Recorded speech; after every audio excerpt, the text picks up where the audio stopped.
Imaging of Pediatric Thoracic Trauma by Dr. George Taylor. There are few pre-existing conditions in children, so there's a much higher potential for recovery. Not every child needs a chest CT. The highest yield indications for chest CT include an opacified hemithorax, an unexplained physiologic shunt, a pulse oximetry with less than 85% saturation, the presence of multiple rib fractures as an indicator of the degree of force that was applied to the chest, the presence of an unexplained pneumothorax on an abdominal CT, and finally mediastinal widening in a stable patient as a sign of potential vascular injury. The impact on management of CT is very high in very selected patients. In a study of over 200 consecutive patients who had a CT after chest injury, the CT was abnormal in over 60%, while the chest X-ray obtained very at or near the time was only abnormal in less than 40%. However, interventions that were indicated as the result of a CT scan were relatively uncommon, only being required in less than 5% of patients. And only less than 1% of pneumothoraces were seen only on chest CT, so they were very small and did not require additional therapy.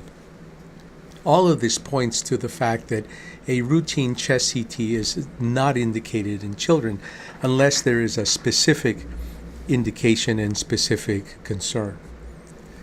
The scanning technique is important, but a preliminary AP chest radiograph is absolutely essential to guide us to looking for specific abnormalities. We scan from the lower neck to the upper abdomen after intravenous contrast enhancement, and the timing is during the mixed arterial and venous phase. Our pre-contrast arterial and venous phase studies are simply not indicated in childhood. Well, let's start talking about some of the abnormalities that we can see. One of the common things that we'll see is a pulmonary contusion. The pathophysiology underlying contusions is that of hemorrhage. There's a primary hemorrhage, and there's often spillover of hemorrhage as the blood escapes the area of contused lung into the bronchus and then spills into more dependent parts of the lung. There is also increased capillary permeability, decreased pulmonary compliance, and intrapulmonary shunting as well. And although the chest X-ray may appear to be entirely normal, these findings may progress over the first 1 to 2 days. The contusions are often seen when the lung is trapped and compressed between hard structures such as the ribs and the spine. In this child who was involved in a motor vehicle accident and was hit from the right side, we can see 2 triangular contusions in the periphery of the right lung, and separated by an area of normal lung. A more detailed look at that area shows that there is a little bit of peripheral sparing in these, which is classic for these pediatric contusions. These are called kissing contusions because 2 parts of the lung are forced together and return back when the chest wall recoils. Now, contusions can often tell us a lot about the orientation of the force of injury as well as some of the underlying mechanisms. Here is an adolescent who was wearing a seatbelt restraint who was involved in a very high-speed motor vehicle accident. And we can see that the contusion is primarily along the anterior aspect of both hemithoraces. This was as the result of an acute compression of the chest by the chest component of the seatbelt. And we can see that it's sparing the rest of the lung. Here's another child who was hit by a hockey puck in the left anterior chest wall. And we can see that there is a hematoma of the pectoralis muscle. But what is striking is the degree of underlying focal lung contusion as the result of transmitted force. With blunt pulmonary trauma, there is often deformation of the lung and shear forces that make the lung move in different directions. As a result, the lung gets fractured or torn, and then as the lung relaxes because of the elastic recoil, one gets the formation of a cavity that becomes filled with fluid and blood, and then surrounding hemorrhage. This is seen on CT as a pneumatocele within an area of contusion or hemorrhage. And in this child, we can see that there is blood in the dependent portions of the lung as a result of spillover. These do not necessarily mean that this lung is injured. Here's another example of multiple pneumatoceles in a child who has been compressed in the anteroposterior dimension. We can see that both of these are adjacent to the ribs and the vertebral body. We have here an example of a child who has a number of findings in the chest related to acute chest injury. This 13-year-old boy was holding onto a car while going on a skateboard. The car turned suddenly and ran over the child. The preliminary scout radiograph of the CT shows an irregular alveolar density in the right upper lobe. Here we can see a peripheral area of airspace disease in the right lung and patchy areas of airspace disease in the left lung that follow the contour of the body. We can also see a rib fracture of the anterior right chest wall. In a lower cut, we can see that there is spillover blood that's pooling in the dependent parts of the lung. This cleared very rapidly over the next 24 hours. We also see multiple pneumatoceles because of a torn lung and peripheral contusions in the contralateral lung. This is the child's chest from a clinical image of the chest showing the location of the tire track. This is a relatively uncommon case in that the child had a flail chest with multiple rib fractures. And we'll talk a little bit more about the issue of rib fractures in children later on. Here is a 14-year-old girl who was involved in a motor vehicle accident, but her injury was nowhere near the chest. And yet she has acute unexplained hypoxemia with these dense, patchy peripheral areas of airspace disease in both lower lobes. Here is the large injury, large displaced fracture of her femur. And on CT, she had patchy dependent areas of alveolar opacity that don't represent blood in this case, but represent capillary leakage and the ARDS syndrome. This is a result of fat embolism in acute respiratory distress. Here, a stain of her lung shows fat in the interstitium of the lung as a result of the fat embolism. So you can have significant pulmonary injury as the result of crush injury or fat embolization.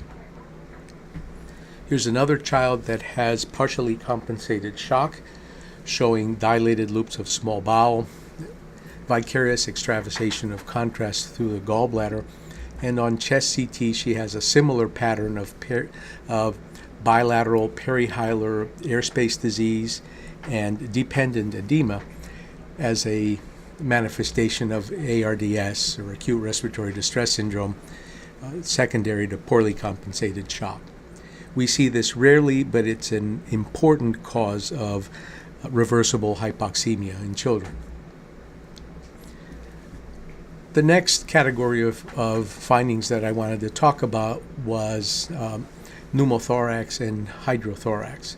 These are very obvious most of the time on plain film, and on CT they can be much better characterized as to the extent of disease, but CT is really not indicated just for the presence of a pneumothorax.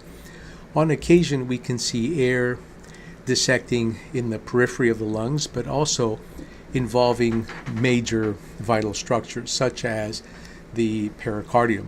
This is an adolescent who was run over by a truck, and we can see a small heart size, dilatation of the inferior vena cava as the result of a tension pneumopericardium. This child was a 12-year-old ejected from a car during a high-speed motor vehicle accident, and we can see bilateral pneumothoraces, pneumomediastinum, and subcutaneous emphysema. And the point of this case is to show you the patterns of extravasation and air dissection from the chest. Here in the middle mediastinum, we can see gas separating the thymus from the large vessels. We can see loculated pneumothoraces on both sides, with gas being forced into the aortic hiatus and dissecting down into the retroperitoneum. More superiorly, we can see gas being dissected around the aorta and great vessels all the way up to the base of the neck. So the degree of ventilatory support also tends to force air in all of these areas. Although CT is not necessary for the diagnosis of pneumothorax, sometimes it can be useful in identifying complications of a pneumothorax and therapeutic failures, shall we say. Here is a child that had a right-sided pneumothorax, and a chest tube was placed. On the plain film, the chest tube looks like it's in perfectly good location. However, the chest tube continued to bubble with a persistent large pneumothorax. On CT, we see extensive contusion of the lung, but we also see the fact that the chest tube, although it looks like it's in good position on the chest x-ray, it is placed in the subcutaneous tissues and not intrathoracic. So it overlies the right chest wall, but it is not being effective. When we place chest tubes in children, the majority of them go into the pleural space. On occasion, they go into the pulmonary fissure, but rarely we encounter a patient that has an intrapulmonary placement of a chest tube. This patient has a tube in the major fissure of the right lung, and if you'll notice the difference between this chest tube and the chest tube in the lower right hand corner of the slide, we can see that the second chest tube has adjacent peripheral atelectasis that completely surrounds the tube to a great extent. This child, in addition to having a continuous pneumothorax, had this finding because of a puncture of the left lung. Here is a child that we've seen before with the flailed chest, and we can see again a bit of pneumomediastinum, and as we go down we see the loculated pneumothorax. And what I wanted to point out here is that lung, the left lower lobe, is tethered by the chest tube as it enters the thoracic wall. This is a sign that the chest tube has impaled the lung as it enters the chest. And so this was an intraparenchymal chest tube. So the two signs to look for are peripheral atelectasis surrounding the chest tube and a tethering of the underlying lung by the chest tube. Now let's talk a little bit about tracheobronchial injuries in children. Fortunately, they're quite rare in children. In one study, only 16 cases were seen over a 26-year period in 9 centers. The mechanism of injury is related to acute compression of the chest in an anteroposterior dimension with a closed glottis. And the common areas of tracheobronchial laceration include the neck, the carina, and central bronchi. The findings are extensive pneumoperitoneum, massive ongoing air leaks, and specifically an unrelenting pneumothorax. Here is a 17-year-old female who was involved as a passenger in a motor vehicle accident with persistent high-volume air leak. And we can see pneumomediastinum and a large left pneumothorax. On CT, we see extensive high-volume subcutaneous emphysema. And on a coronal reconstruction, the arrow shows the area of laceration just above the carina. On the axial images, we can see air dissecting around the trachea and the bronchi being compressed by hematoma. This child had a tracheal laceration that required surgery. Esophageal injuries are also uncommon in children and have the same type of mechanism of injury in terms of occurring with an AP compression while the patient has a closed glottis. The imaging goals are not only to identify the tear, but to distinguish a contained injury versus an open extensive injury. Contained injuries are focal tears, and they can be treated with a nasogastric tube and antibiotics, while an open, larger injury resulting in hydropneumothorax or mediastininus really requires open surgical repair. Here is a child who had an anteroposterior acute compression while being hit by a car, and we can see a nasogastric tube in the esophagus. There is periesophageal thickening and a focal air collection immediately adjacent to the esophagus that represented a focal tear in the esophagus. Let's turn our attention now to major vascular injuries in children. Again, these are rare in children, accounting for less than 0.5% of all injuries in the chest in children. However, their mortality rate is quite high. It's almost exclusively associated with severe high motor vehicle accidents and the failure to wear seatbelts. The imaging signs of vascular injury in children are those very much the same ones that you would expect in adults, namely a wide superior mediastinum, an abnormal aortic contour, deviation of the trachea, etc. Here is a 12-year-old female who was an unrestrained back seat passenger in a motor vehicle accident. This portable chest x-ray obtained in the emergency room shows widening of the mediastinum that was of concern, so a CT scan of the chest was performed. Here an upper cut shows a mediastinal hematoma surrounding the aorta and superior vena cava. Lower down, we can see a focal defect in the descending aorta that is again seen on the coronal and sagittal reconstructions. She had additional injuries, including a splenic laceration and a cervical jump facet. So this represented a focal tear of the aorta that was immediately addressed surgically. Here is the stent placed to overlap that area of injury, and the child did well. Here's another child that was involved in a high-speed motor vehicle accident, this time as a belted passenger, and we again see a hematoma in the upper chest involving the great vessels and aortic arch. And here we see an intimal flap with a tear in the aorta. The child also underwent stenting.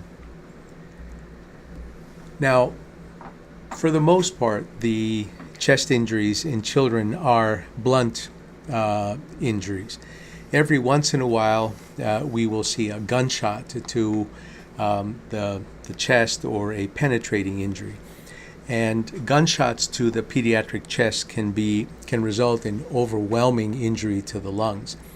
This was a 4-year-old whose brother was playing with his father's gun, and it went off going through a door and hitting his sister. And we can see that the path of the bullet went from behind through the spine into the left chest wall. Now, because this was a .38 caliber bullet, the extent of pulmonary contusion was massive on not only on the ipsilateral side but the contralateral side.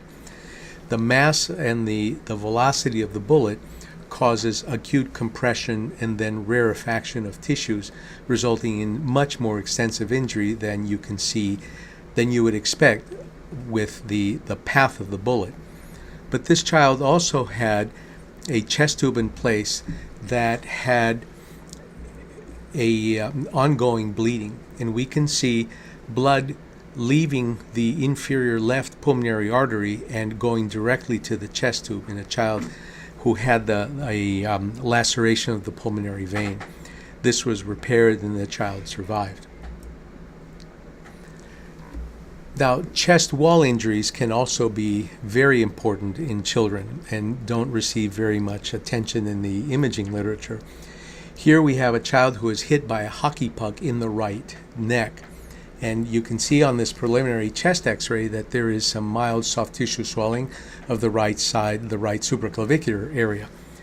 The key finding in this child was that he had voice changes. He had a very high-pitched, hoarse, very difficult time with phonation, which can be a sign of vocal cord or laryngeal cartilage crush injury. So a CT was done showing that the trachea was normal in caliber and that this hematoma was only located in the external soft tissues. CT can also be very helpful in determining the position of a retropulsed clavicle. And this reconstruction shows very nicely the posterior extent of the right clavicle dislocation. However, it is very important to use intravenous contrast and see what the effect of this retropulsed clavicle is on the underlying vessels. Because if the vessel is compressed, or it's okay to fix it, but if there's any concern for hematoma or laceration, a cardiothoracic surgeon should be involved in the surgery, because as the clavicle is repositioned, it can lead to massive hemorrhage. Chest injury can also be seen in child abuse, and rib fractures are common. However, lung and mediastinal injuries are relatively rare. The reported injuries that have been seen in abused children have included a number of findings, including lung injury, tracheobronchial and esophageal injuries, as well as cardiovascular injuries. The key here is making the initial diagnosis so that the child can be placed in a safe environment. Here is a 9-month-old who fell from the bed, at least that was the history that was given, and to add more confusion to this, the mother was a pediatrician. So I point this out so that we're aware of the fact that child abuse happens in all cultures and in all walks of life. And here on the AP film, we can see one rib fracture in the left mid-chest. However, on the oblique views, we can see a number of left-sided rib fractures. These are very suspicious for child abuse.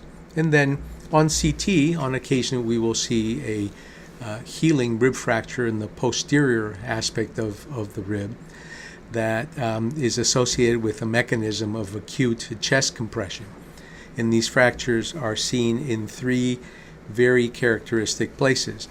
Posteriorly, as the rib is reflected and pushed against the transverse process of the spine, at the apex of the curve of the rib laterally, and anteriorly as the rib inserts into the into the sternum. So the other thing I wanted to talk about, since we had mentioned that rib fractures are relatively uncommon, it's very important to look for them, because if we're not looking for them, we will miss serious injuries. Here is the same child that we saw with a flailed chest who had a pneumomediastinum. And if we look more carefully, we can see that this child had a sternal fracture with a small fragment of bone that was impinging on the pericardium. And this is very important to identify. Now, let's talk a little bit about diaphragmatic injuries. These are also relatively uncommon, but very important to identify. The mechanisms of injury are almost always resulting from a motor vehicle accident and are caused by a change in pressure or a difference in pressure between the pleura and the peritoneum. A lateral impact has a 3-time risk for rupture compared to an anteroposterior impact, and I'll show you why in a second. Over 50% of the diaphragmatic injuries are on the left side and occur in a posterolateral position, and they are associated with abdominal injuries in about 75%.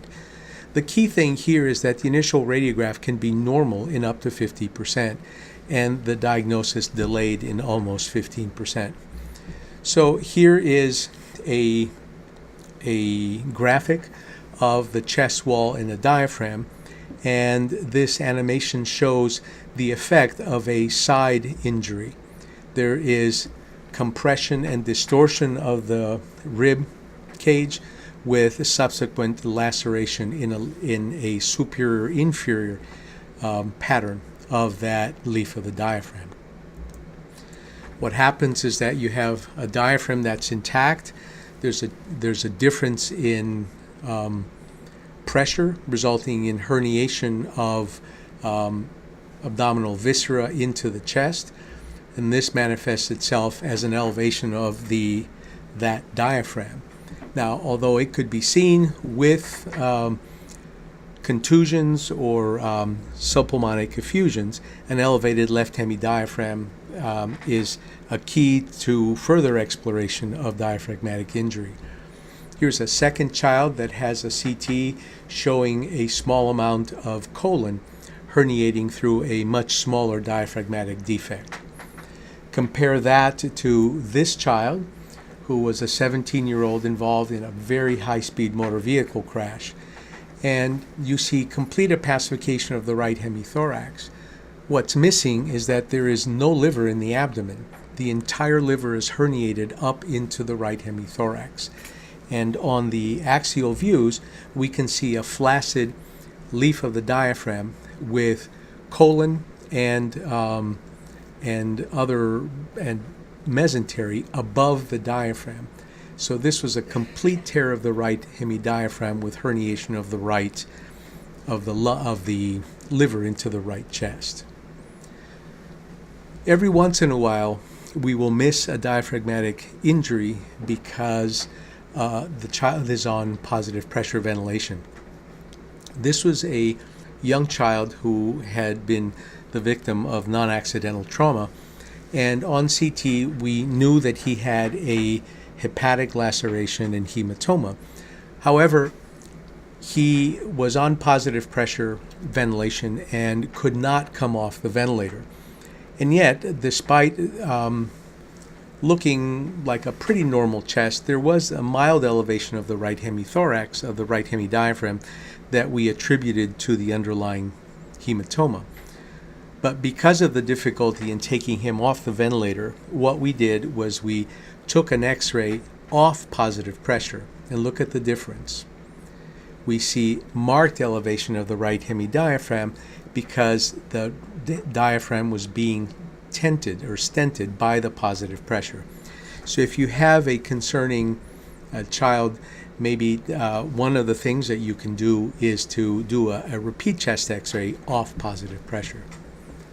Well, what is the effect of chest injury on children? Well, the mortality rate overall is high. It's up to 25%. But with isolated chest injury, it's much, much lower. So the excess mortality is often associated with multi-organ injury, chest and abdomen or chest and head. The injury type affects mortality as well. Heart and vascular injuries are obviously much higher mortality rate. Pneumo and hemothoraces are associated with a much higher mortality because of other underlying injuries and so forth. So I wanted to finish with a review of what the differences are between adults and children. Because the ribs are so compliant in children, the prevalence of rib fractures after blunt trauma is much lower in children than adults. However, because the lung is not as well protected, the prevalence of contusions is higher in children. And in comparison to adults, blunt injury is more common. In adults, both penetrating and blunt have a role. Flail chest as the result of these flexible ribs is uncommon. The problem is that both the pediatric mediastinum is quite mobile, and so a relatively small tension pneumothorax can cause a great deal of motion in the mediastinum and can affect and can cause respiratory compromise. And finally, vascular injuries are much less common in children. So the last things I wanted to leave you with, our conclusions, were that the emergency chest radiograph is really an insensitive tool for looking at all of the chest injuries in children, and CT can really do a great job in demonstrating the true extent of injury and the complications of therapy, and it may be quite useful in the early identification and management of life-threatening injuries. However, routine chest CT is simply not indicated in children. CT should be used as a focused, injury-based imaging modality. Thank you. Please help us improve the content by providing us with some feedback.